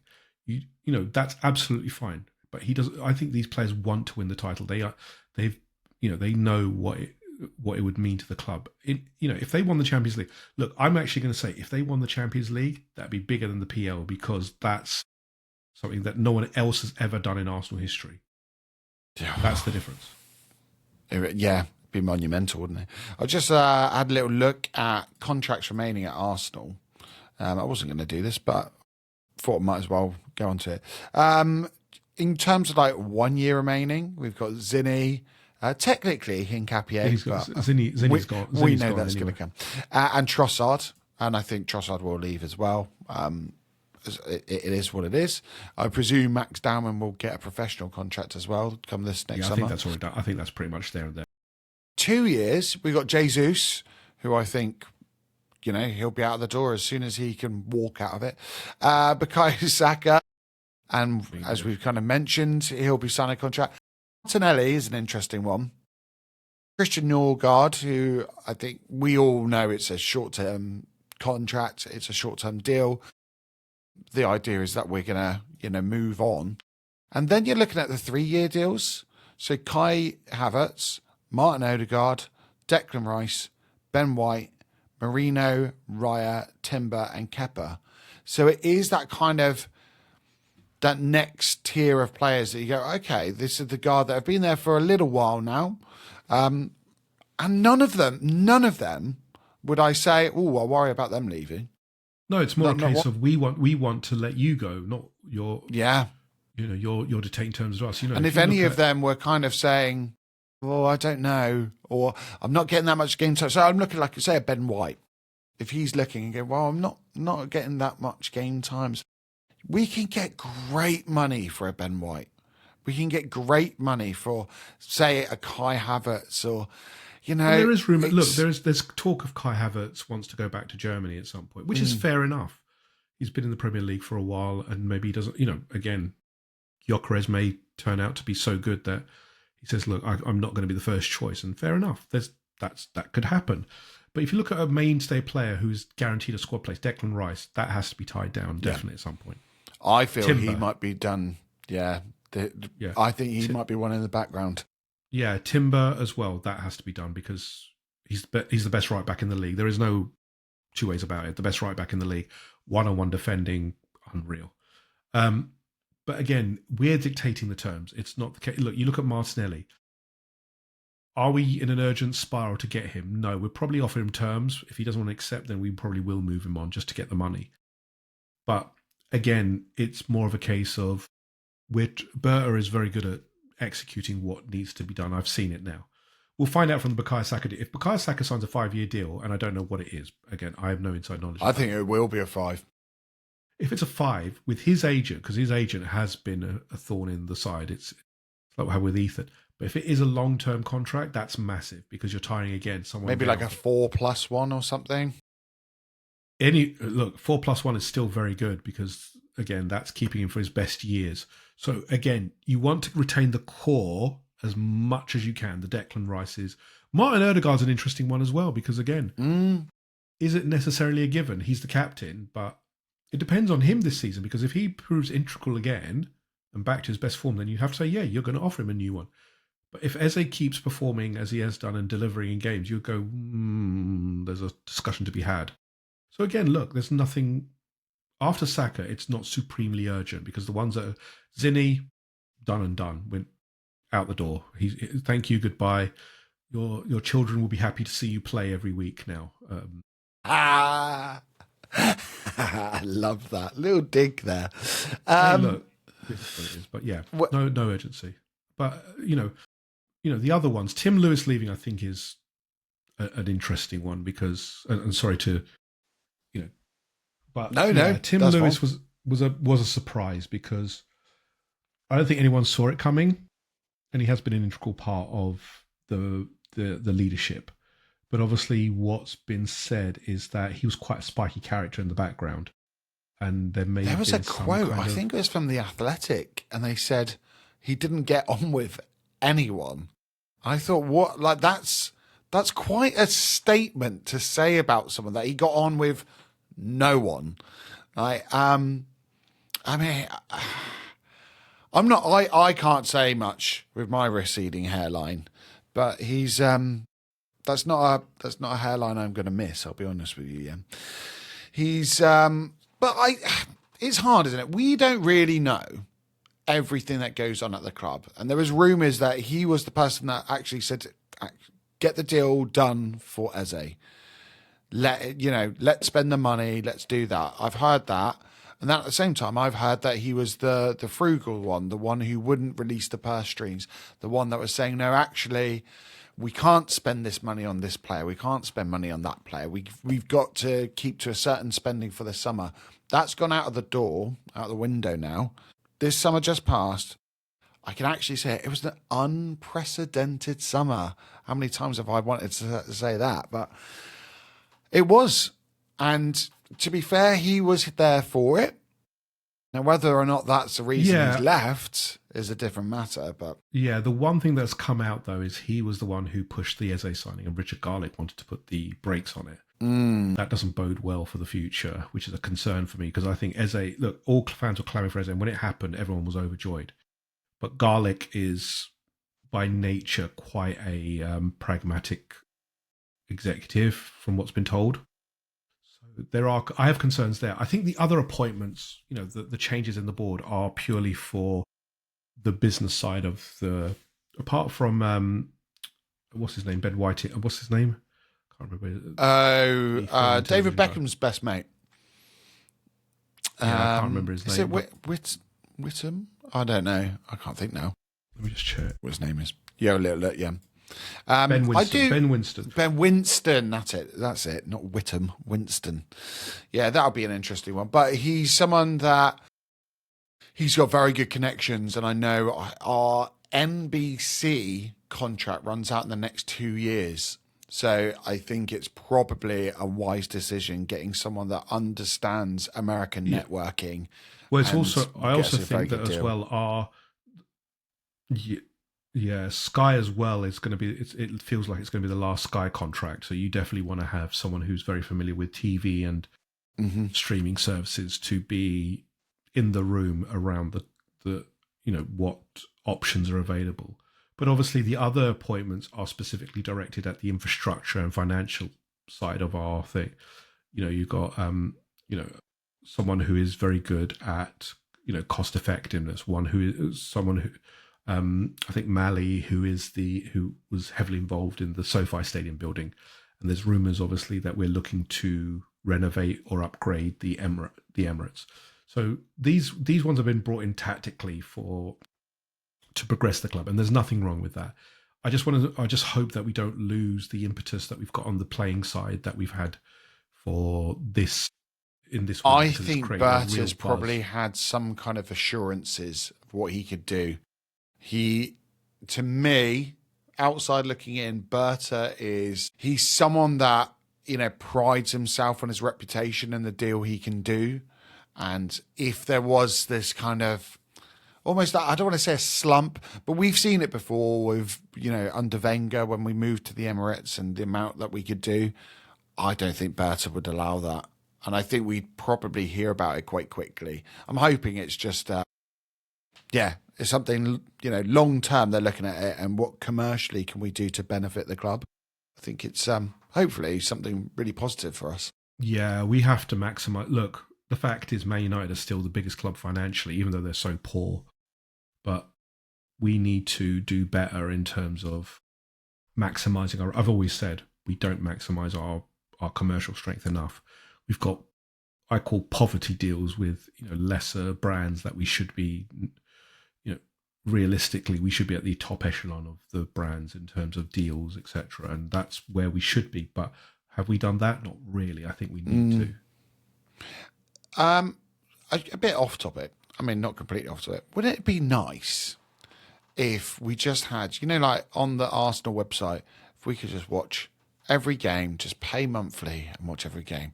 Because I am fed up of just having to it's great. I love it on Prime because I actually use Prime all the time. But, when you've got this game's on Sky and this one's on TNT and this one's on Prime and then this one, I miss the days of all the Champions League games just being on ITV. I miss that. Or the FA Cup, just watch every game. Unbelievable. Yeah, you don't know where the FA Cup is, depending on the week. The thing is that, look, the game will change when the Sky contract comes up because that's the big one in terms of it has funded the Premier League for years. It's kind of like what's happening with French football right now. So French football is in a real mire at the moment because it lost its TV deal. And obviously people will pay to see PSG and maybe Monaco but no one else is going to pay for the rest of them. Why would you pay for Look, Arsenal will be fine usually because it's an international brand. And most of the Premier League teams should be all right because there's enough, fan. But if you look at a promoted side, like a Sunderland, even Newcastle, don't forget Newcastle outside of Newcastle itself are not that big. Yeah. No one supports them really. It's very much that city fuels the club. Outside of it, you don't see much else. And you do worry for that kind of club where it's, very much localized because they will struggle with, a TV deal because they'll get some games, but would TV companies pay top dollar for? I wonder if there's any Saudi TV companies out there that are slowly emerging. Yeah, but a miracle one will come up. We are New Saudi TV. We have lots of viewers. These are very not fake viewers that we have right here to. It's amazing how Man City somehow come up with a new sponsor every time that's needed. Oh yeah, they've always managed to do that. And then the final one on this part is injuries. I feel like we could have done this at any month over the past 20 years and we could have done injuries. I mean, who have we kind of lost at certain points? So we've lost, let's start off from the front. Kai Havertz, long-term injury. Out yet again. Saka out. He's come back now. He was on a tear, playing absolutely, it was breathtaking at times watching him. A real breath of fresh air. Then he goes down with an injury. Anyone else on the front line that I've missed? Saliba obviously went down and Saliba. But it was a good 3 weeks. He's still not there fully. He's being managed at the moment, so that's why he was rotated in and out. And then we had Odegaard go down. Another shoulder injury. Odegaard twice. Then Hincapié, that news out. I think the guy's missed like 2 games in the past 2 years or something. Comes to Arsenal, instantly injured. Anyone else we're missing? There must be someone. Surely Calafiori has had an injury. This must be his longest run of games of being fit at the club. It's got to be. Yeah, it's so interesting what's going on. Why we're getting... there are questions about... Norgard was even injured. Norgard was out as well. Yeah, I mean, look, again, something that, there is something in our training methods that must be causing these injuries. I will say with Madueke, he had played a lot of football and he had very little rest. Remember, he only had 2 weeks rest and that was it. He was straight back to help out, but he really should have rested and obviously not ideal. The rest of them, they're... Havertz one, again, so quickly he got another injury and a pretty bad one, another hamstring injury. So really unfortunate. Bukayo Saka again, Odegaard, his one was an impact injury, so you can't really blame that. But the hamstrings, you can blame a little bit. There is some concern around the training methods. Are they too much, with the load, etc.? But there are data scientists at the club that should be looking at this and assessing what's going on. But again, this year with the squad that we've got, you should not be able to, again, Saliba's a good example. Saliba's been rotated out and that's fine. He hasn't been rushed back, which is refreshing to see because in past years, William Saliba would be, absolutely the first person in and you'd be like, oh, is it going to reoccur again? If Madueke had been still fit, I doubt Saka would have started would have started. Yeah, I agree with that. And played because... Again, there was no need for it. So, look, the fact is that these injuries have come at the worst time because I think Kai Havertz would have absolutely, as I said before, would have started a load of games. But has it been detrimental to us getting our Premier League campaign going? Not necessarily. I think we could have done better if Havertz had been there because I think he would have changed the game against City, for example. And he will be a big game changer for us when he comes back because he's such a good player. No matter what people think of him, is he a striker or anything, he's so useful as a player. So look, it's been awkward, but we've had the squad to cope with it. At the back, Hincapié is a bit of a miss because I really do like the idea of him. I think he's a good central defender, but he's also a very good left back. Giving letting Calafiori and Gabriel get a rest would be ideal. Especially, you would have earmarked him for the Port Vale game for certain. Even tomorrow's game, I would have earmarked him.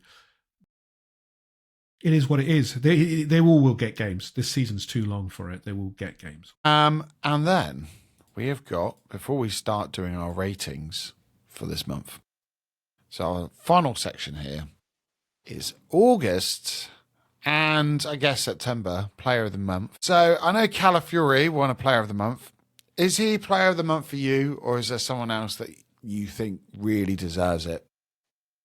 Calafiori for September seems fair enough to me. He got winning goals. He was defending really well. Had an excellent thing. But I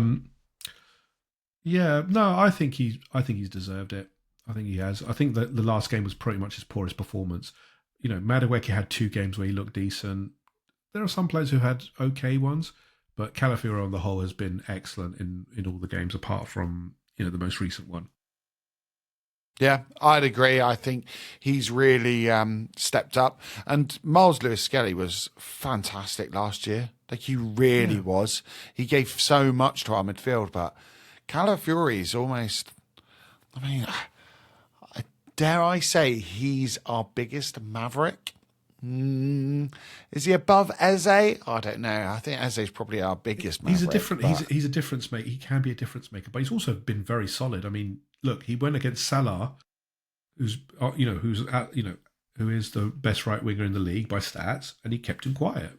Salah's not had a great season so far, but again, you got to praise him because he knew when to go forward, when to stay back, and that's all you can ask from him. I think he's done really well. He's stayed fit as well. He's shown us quality, so much so that Miles Lewis-Skelly's not getting a sniff at the moment. He's not, and he will get games, as I just said. All of them will get games, but so far so good for Calafiori. I think he'll start. He won't. I'd be very surprised if he starts tomorrow. Given that. Yeah, I'd agree with that. I think but against West Ham, he certainly will start because he's been proven to be, he's so good on the ball. There's no doubt his on the ball quality is what keeps him in the squad. He can underlap, he can overlap. He does what a modern fullback should be, and that's no detriment to Miles Lewis-Skelly. Miles Lewis-Skelly is a fabulous footballer, but as an overlapper, he struggles a little bit. He's an inverter. And so Hincapié is an interesting one because Hincapié probably as an overlapper is much better than Calafiori. As an underlapper, I don't know so much. But Calafiori's cemented his place. It's now his to keep. If he can stay fit, that's it. It's his place, isn't it?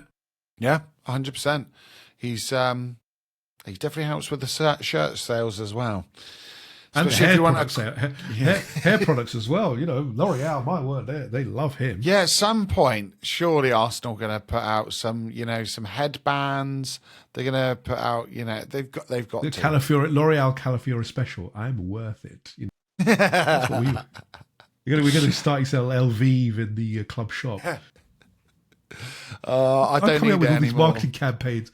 Forget Laura Kirk, or who's an absolute star with these things. But I can get these marketing things going as well. LVs, all of this stuff. That's what we want. We've got a future in there.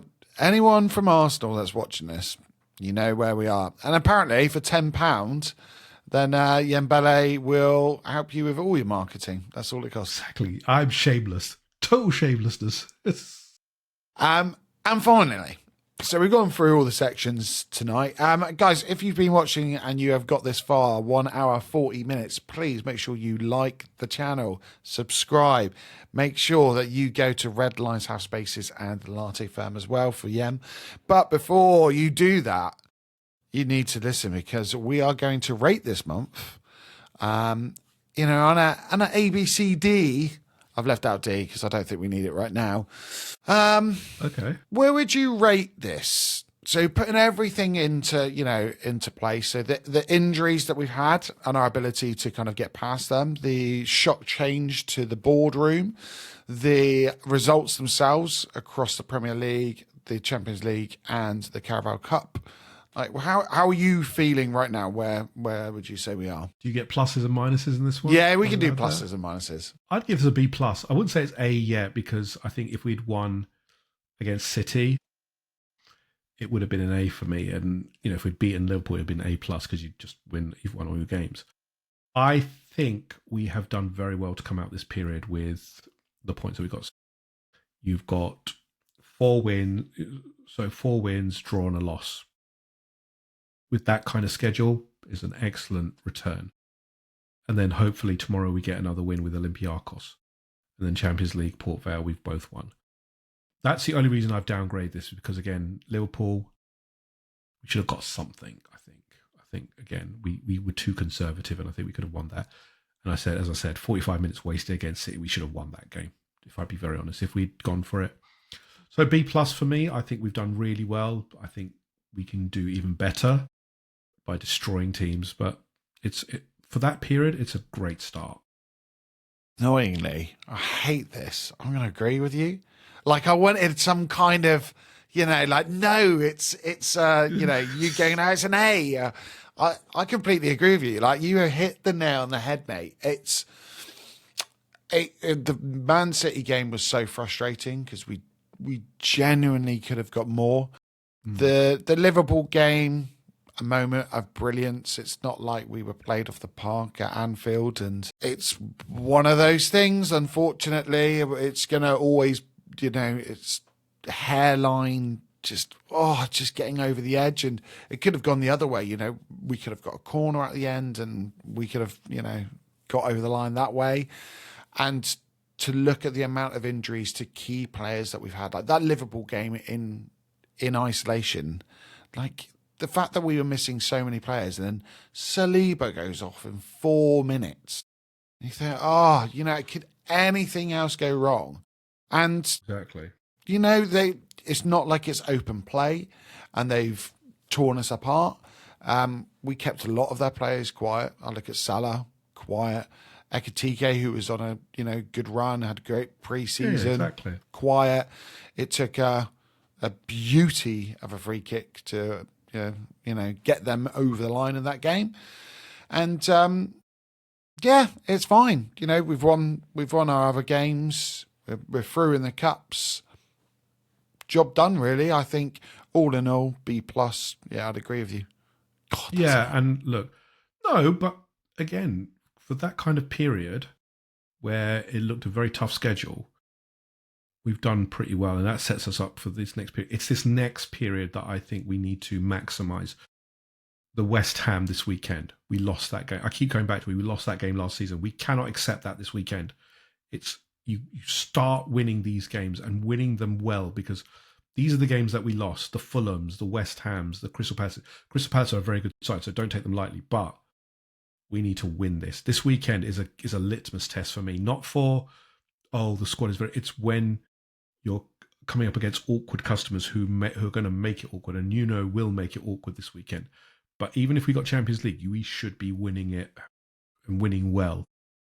So, before we finish, just looking at... Well, yeah, I'll look at Champions League games as well. Like Olympiacos, I think we should be winning that, and we will win that. Rotating and winning should be a must. Not rotating heavily, but you should rotate enough. Yeah, definitely.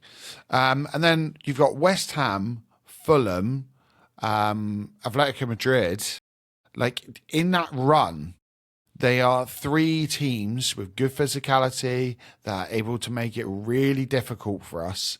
And I think if we get through all those games, that not only is that good, for form and all of those type of things, I think that's the litmus test for us. It's not the big 6 games anymore. Like, Arteta and this squad have proven they can get results in those big games. Our record has been unbelievable. It's how can we break down these mid-blocks? How can we break down these teams that just suffocate us in their own third, ironically, not in our thirds? Can we do that? And I look at this squad and the makeup of it, and I think, what, we've got the options now. That's what these players have been brought in to do. And if we can do that, then I'll be going, maybe we are favourites. Fulham is always awkward. Fulham look very good this season. They've had a few look very good, but I think we should still have Atletico Madrid, who beat Eintracht Frankfurt tonight, are looking very dangerous. They beat Real Madrid as well. Real Madrid as well, didn't they? Yeah, so look, I don't take Atletico Madrid lightly. They're a very good team. Simeone's a class manager still. So that's going to be a very big test. But again, they're at the Emirates. Put your best team out, and I can't wait for that one, because it's a real test of nice little kind of narrative with the whole Berta thing as well. It's got everything, every ingredient to be a really good fixture, and for us to test ourselves against one of the best teams in Europe, because they are still. Diego Simeone is an elite manager. They're an elite club. They've got superb players. Julian Alvarez is top class. I love him. Mate, he's on my list for next year. I was talking to Wackles. I know you tune in. I was saying, if he's on that list, he's up there for like a dream signing. I can't see it happening, but could you imagine? Oh, it would be nice. I mean, the thing is that, again, this period is the one where you should be looking at and going, we're going to be positive in each game, and we should be winning most of them. And, certainly the Fulham and the West Ham game, they're must-wins. They're must-wins for me, because last year Fulham, again, was a banana skin. And I know they're still a very good side, but then, again, we've got the weapons to change it. Last year we couldn't do. We started drawing, we drew with them, and then obviously we couldn't push forward. That shouldn't be the case this year. You should be able to change it, because Havertz will be back by that time as well. Madueke should be back as well in that period. No, probably towards the end of the month. Yeah. They said... So look, it's all positive, but we need to get through this period, as you said, Alex. It needs to be now that we show our rhythm, etc., in these games. Mate, it's going to be exciting. I'm looking forward to it. So, if you haven't, guys, make sure you like and subscribe. We will be back at the end of next month. We'll try and put out on our Twitters or our X's. Can we call it X's? I find it so weird. I'm not. Elon, what are you doing? We're putting on our X's. It just makes it so awkward. Like, it's not a tweet now. It's like, what do we? I don't know Post. What we call it. Yeah. It's just boring, isn't it? We will try to put it out for the exact date when we're back for that. But please make sure that you go and subscribe to Yeambele. Yem, where can everyone find you?